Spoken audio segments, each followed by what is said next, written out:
अस्सलाम वालेकुम, मेरा नाम डॉक्टर गुलराना अहमद है। मैं ओवा IVF and reproductive health clinic की इनफर्टिलिटी एक्सपर्ट हूँ और CEO भी हूँ ओवा IVF and reproductive health clinic की। आज हमने यहाँ पे डॉक्टर इफ्तिखार के साथ कबल में पहली दफ़ा एक जॉइंट वेंचर के साथ हमने यहाँ पे एक इनफर्टिलिटी सेंटर स्टार्ट किया है। ये इनफर्टिलिटी सेंटर उन लोगों के लिए है जिनके बच्चे नहीं होते, जो बांझपन होता है, मर्दाना बांझपन या जनाना बांझपन, उनकी ट्रीटमेंट के लिए ये टेस्ट ट्यूब बेबी का एक सेंटर बना है।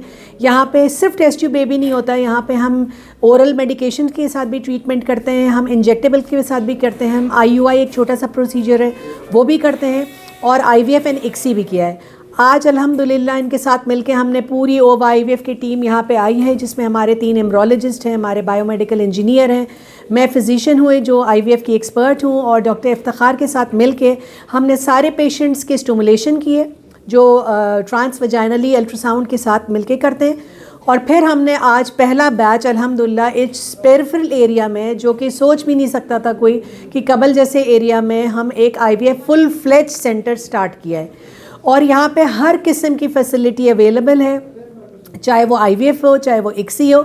इवन हमारे आज 2 टेस्टिकुलर बायोप्सीज़ भी हुए हैं, वो मर्दाना बांझपन जिनके स्पर्म्स नहीं होते हैं, जिनको हम एजोस्पर्मिक कहते हैं, जिनके सीमन एनालिसिस में कुछ भी नहीं मिलते हमें, उनके हम टेस्टिकल की बायोप्सी से हम उसमें से स्पर्म निकाले और हमने उनको फ्रीज़ किया है, और उसमें से फिर हम IVF ICSI जो एक प्रोसीजर होता है जिसमें हम उस स्पर्म को एग के अंदर डाल के प्रोसीजर बेबी बनाते हैं, वो वाला प्रोसीजर किया है विद टेस्टिकुलर बायोप्सी के साथ। ये टेस्टिकुलर बायोप्सी उन लोगों के लिए किया जाता है जो मेल में जिनकी इनफर्टिलिटी इश्यूज़ होते हैं, जो मेल बांझपन होता है, जिनके स्पर्म नहीं होते।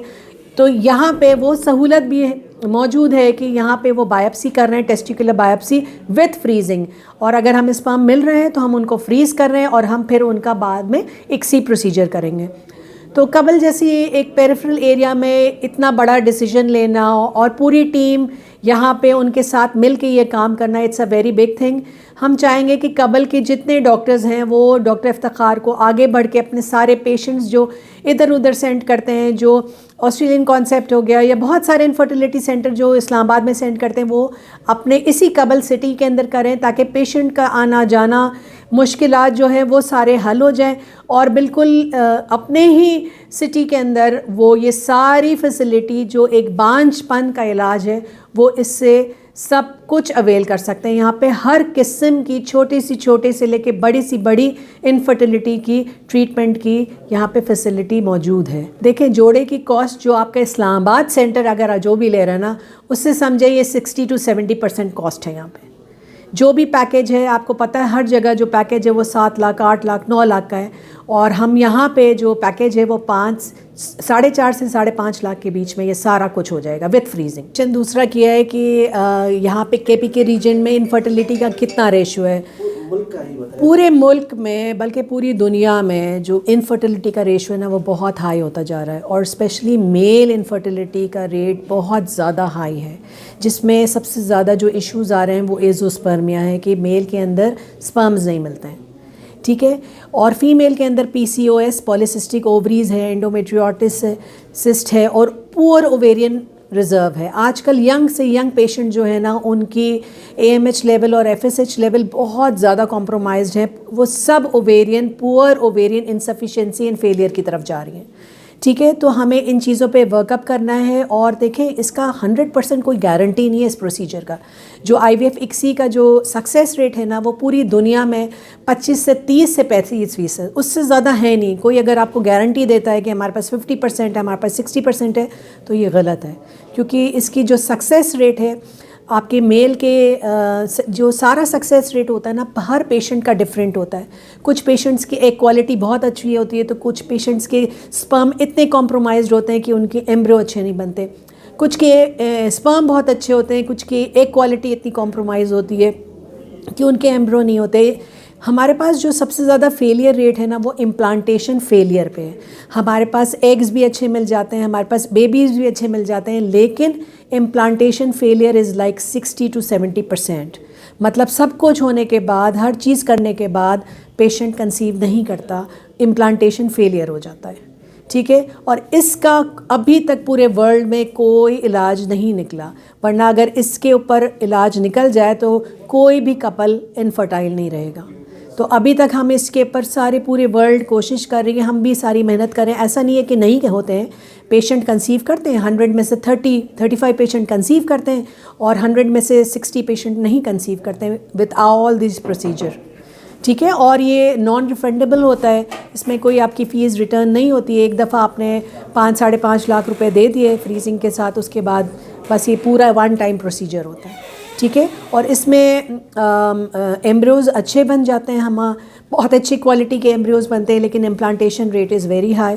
लेकिन बहुत सारे लोग कंसीव भी करते हैं, तो बहुत सारे लोग कपल्स आते हैं अल्हम्दुलिल्लाह, बहुत सारे लोग सक्सेस भी करते हैं, बहुत सारे लोग फेलियर पे भी जाते हैं। देखें क्या होता है कि एक ये टैबू बना हुआ है कि जो बांझपन है ना वो सिर्फ फीमेल का बांझपन है, जबकि ऐसा नहीं है। फीमेल की बहुत सारी ट्रीटमेंट हम ट्रीट कर देते हैं। अगर वो पॉलीसिस्टिक ओवरी होती है वो भी ट्रीट हो जाती है, एंडोमेट्रियोटिक सिस्ट है वो भी ट्रीट हो जाती है, पोर ओवेरियन फेलियर उनको भी हम 6 to 7 मंथ DHEA पे डालते हैं, हम उनको बहुत सारी चीज़ें बूस्टअप करते हैं तो वो भी ट्रीट हो जाती है। लेकिन असल जो मसला है ना वो मेल इनफर्टिलिटी का। अगर उसके पास स्पर्म्स नहीं है, आप फीमेल को जितने भी इंजेक्शंस लगा दें, जितनी भी ट्रीटमेंट करा दें, अगर उसके हस्बैंड ने सीमेन एनालिसिस नहीं कराया हुआ है तो हम उसका इलाज कैसे करेंगे? जब हम पेशेंट्स को 2-2 साल ट्रीटमेंट करते हैं और जब सीमेन एनालिसिस हस्बैंड तैयार नहीं होता कराने को, जब हम 2 साल के बाद थक हार जाते हैं, कहते हैं भाई सीमेन एनालिसिस कराओ, तो पता चलता है